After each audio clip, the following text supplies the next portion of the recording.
The Lord said to Moses, "Say to the Israelites, a woman who becomes pregnant and gives birth to a son will be ceremonially unclean for 7 days, just as she is unclean during her monthly period.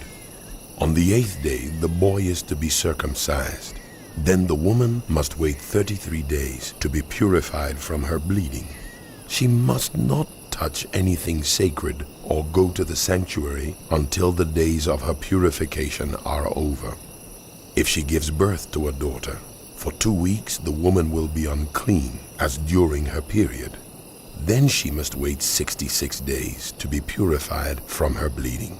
When the days of her purification for a son or daughter are over, she is to bring to the priest at the entrance to the tent of meeting a year-old lamb for a burnt offering and a young pigeon or a dove for a sin offering.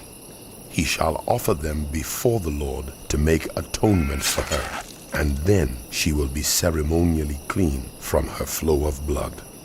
These are the regulations for the woman who gives birth to a boy or a girl. If she cannot afford a lamb, she is to bring 2 doves or 2 young pigeons, one for a burnt offering and the other for a sin offering. In this way, the priest will make atonement for her, and she will be clean."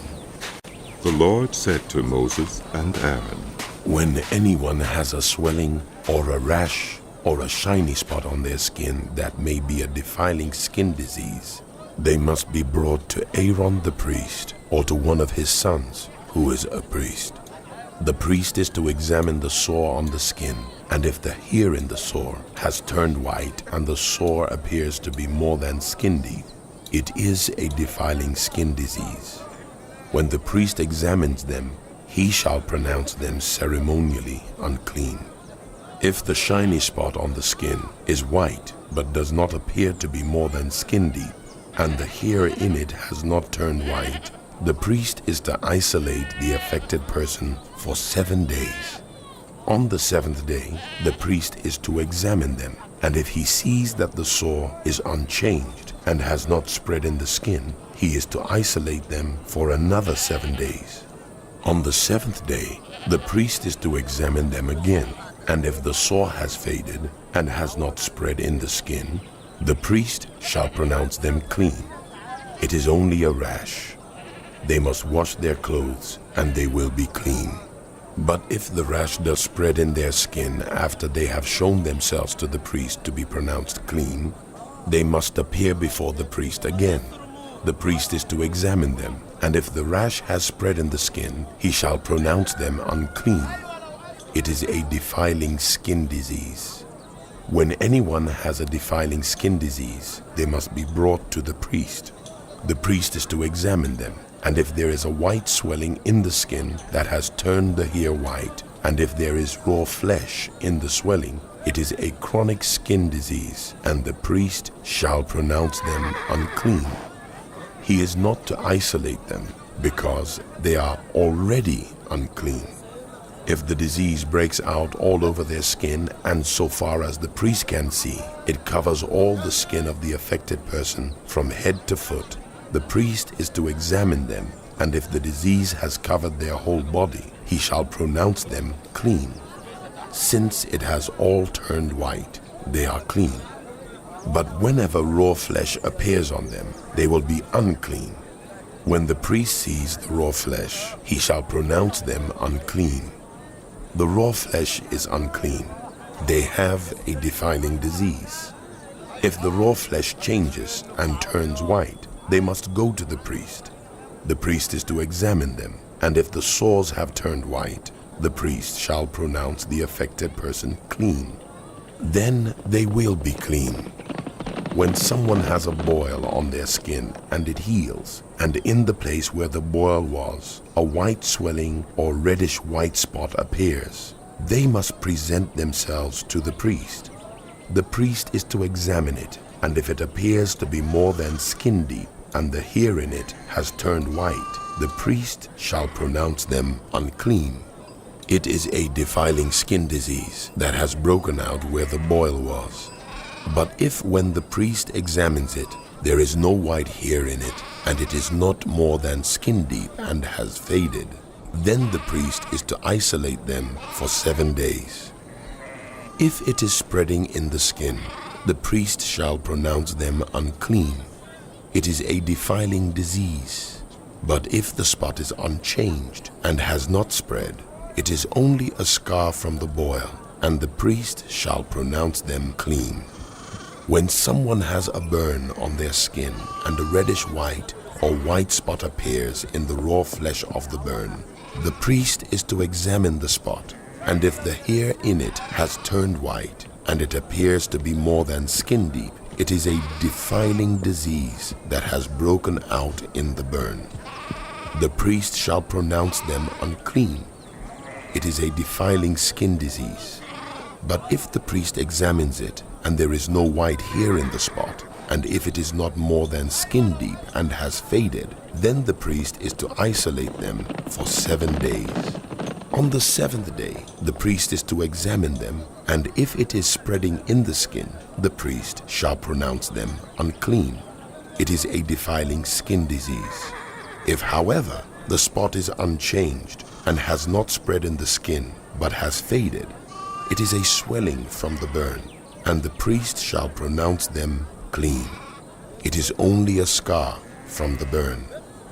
If a man or woman has a sore on their head or chin, the priest is to examine the sore, and if it appears to be more than skin deep, and the hair in it is yellow and thin, the priest shall pronounce them unclean. It is a defiling skin disease on the head or chin. But if when the priest examines the sore, it does not seem to be more than skin deep, and there is no black hair in it, then the priest is to isolate the affected person for 7 days. On the 7th day, the priest is to examine the sore, and if it has not spread, and there is no yellow hair in it, and it does not appear to be more than skin deep, then the man or woman must shave themselves, except for the affected area, and the priest is to keep them isolated another 7 days. On the 7th day, the priest is to examine the sore, and if it has not spread in the skin, and appears to be no more than skin deep, the priest shall pronounce the man or woman clean. They must wash their clothes, and they will be clean. But if the sore does spread in the skin after they are pronounced clean, the priest is to examine them, and if he finds that the sore has spread in the skin, he does not need to look for yellow hair. They are unclean. If, however, the sore is unchanged so far as the priest can see, and if black hair has grown in it, the affected person is healed. They are clean, and the priest shall pronounce them clean. When a man or woman has white spots on the skin, the priest is to examine them, and if the spots are dull white, it is a harmless rash that has broken out on the skin. They are clean. A man who has lost his hair and is bald is clean. If he has lost his hair from the front of his scalp and has a bald forehead, he is clean. But if he has a reddish white sore on his bald head or forehead, it is a defiling disease breaking out on his head or forehead. The priest is to examine him, and if the swollen sore on his head or forehead is reddish white like a defiling skin disease, the man is diseased and is unclean. The priest shall pronounce him unclean because of the sore on his head. Anyone with such a defiling disease must wear torn clothes. Let their hair be unkempt, cover the lower part of their face, and cry out, "Unclean, unclean."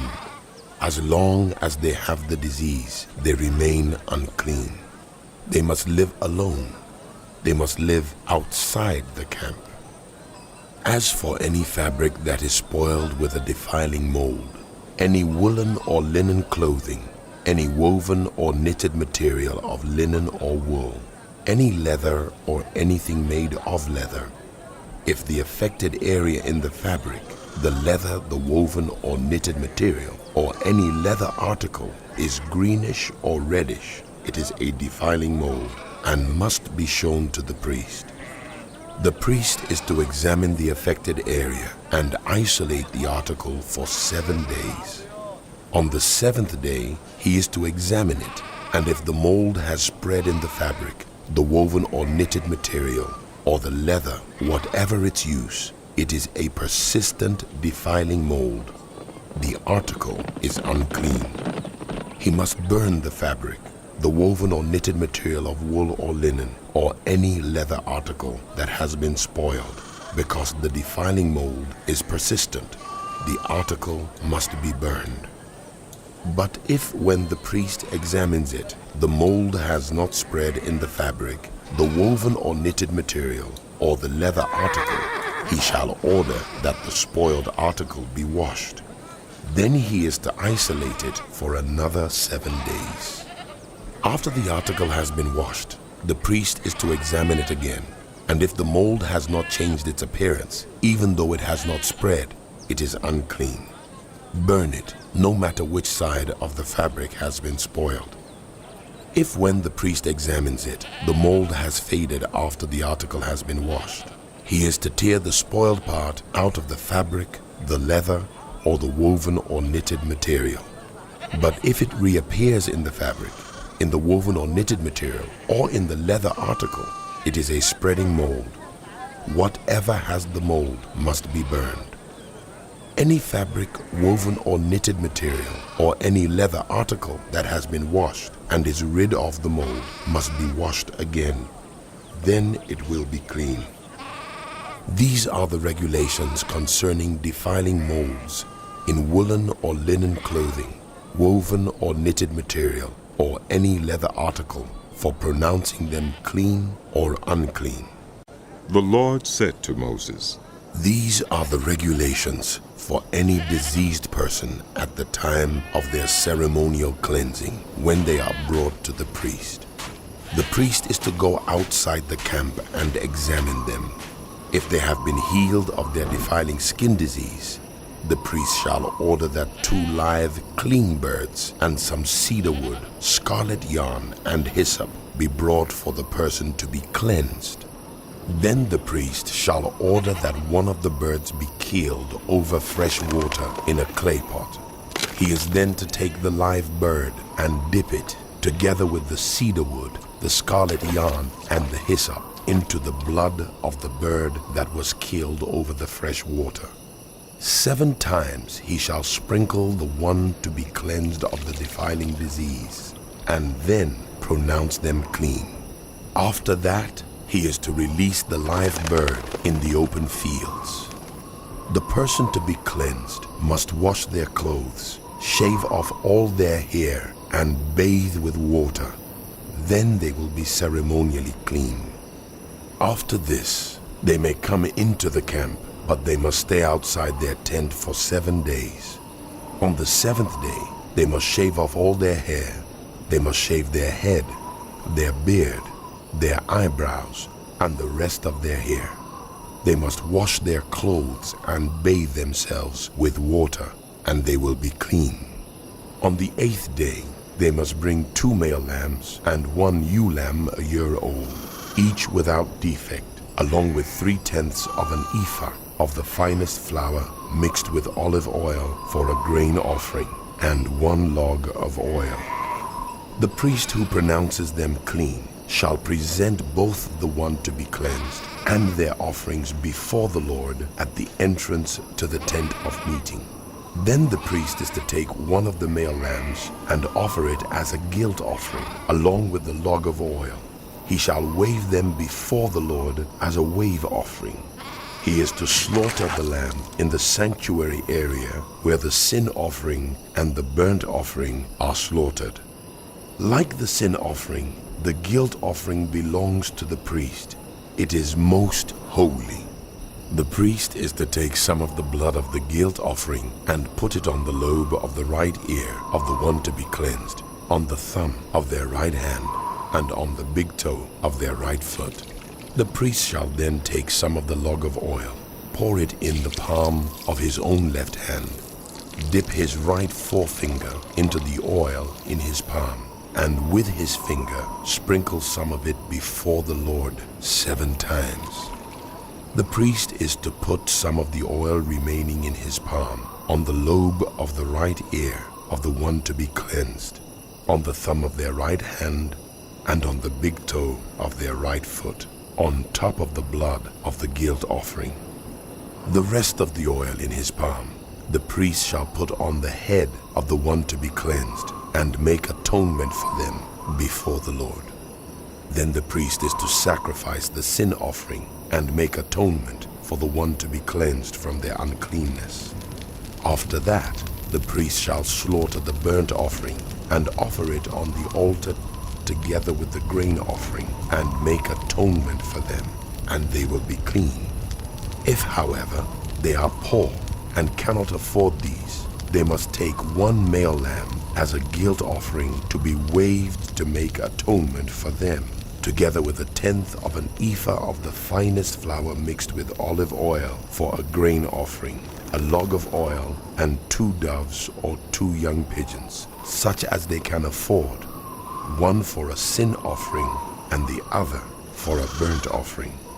On the 8th day, they must bring them for their cleansing to the priest at the entrance to the tent of meeting before the Lord.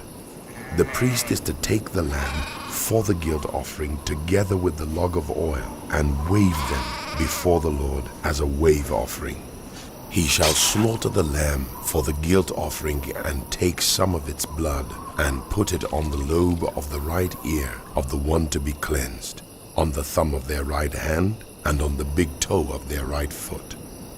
The priest is to pour some of the oil into the palm of his own left hand, and with his right forefinger sprinkle some of the oil from his palm 7 times before the Lord.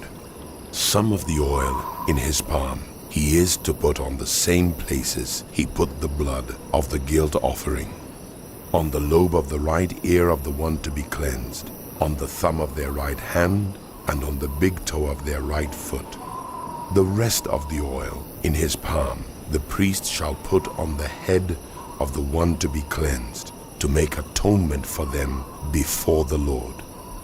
Then he shall sacrifice the doves or the young pigeons, such as the person can afford, one as a sin offering and the other as a burnt offering, together with the grain offering. In this way, the priest will make atonement before the Lord on behalf of the one to be cleansed. These are the regulations for anyone who has a defiling skin disease and who cannot afford the regular offerings for their cleansing. The Lord said to Moses and Aaron, When you enter the land of Canaan, which I am giving you as your possession, and I put a spreading mold in a house in that land, the owner of the house must go and tell the priest, I have seen something that looks like a defiling mold in my house.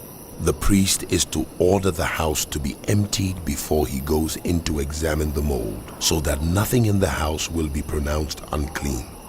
After this, the priest is to go in and inspect the house.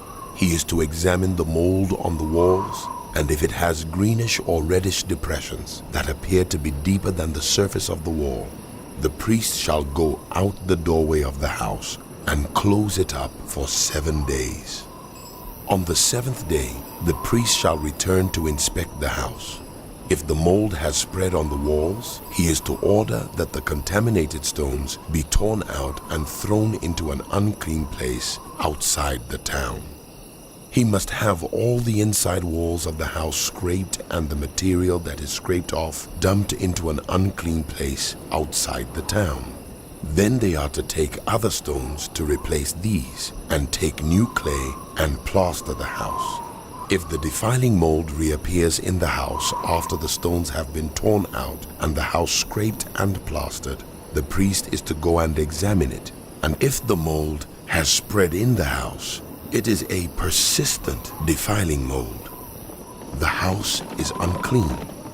It must be torn down, its stones, timbers, and all the plaster, and taken out of the town to an unclean place. Anyone who goes into the house while it is closed up will be unclean till evening. Anyone who sleeps or eats in the house must wash their clothes. But if the priest comes to examine it, and the mold has not spread after the house has been plastered, he shall pronounce the house clean, because the defiling mold is gone. To purify the house, he is to take 2 birds and some cedar wood, scarlet yarn, and hyssop. He shall kill one of the birds over fresh water in a clay pot. Then he is to take the cedar wood, the hyssop, the scarlet yarn, and the live bird, dip them into the blood of the dead bird and the fresh water, and sprinkle the house 7 times. He shall purify the house with the bird's blood, the fresh water, the live bird, the cedar wood, the hyssop, and the scarlet yarn. Then he is to release the live bird in the open fields outside the town. In this way he will make atonement for the house, and it will be clean.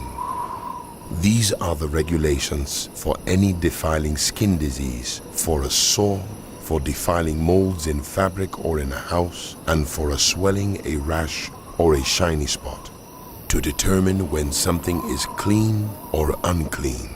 These are the regulations for defiling skin diseases and defiling molds.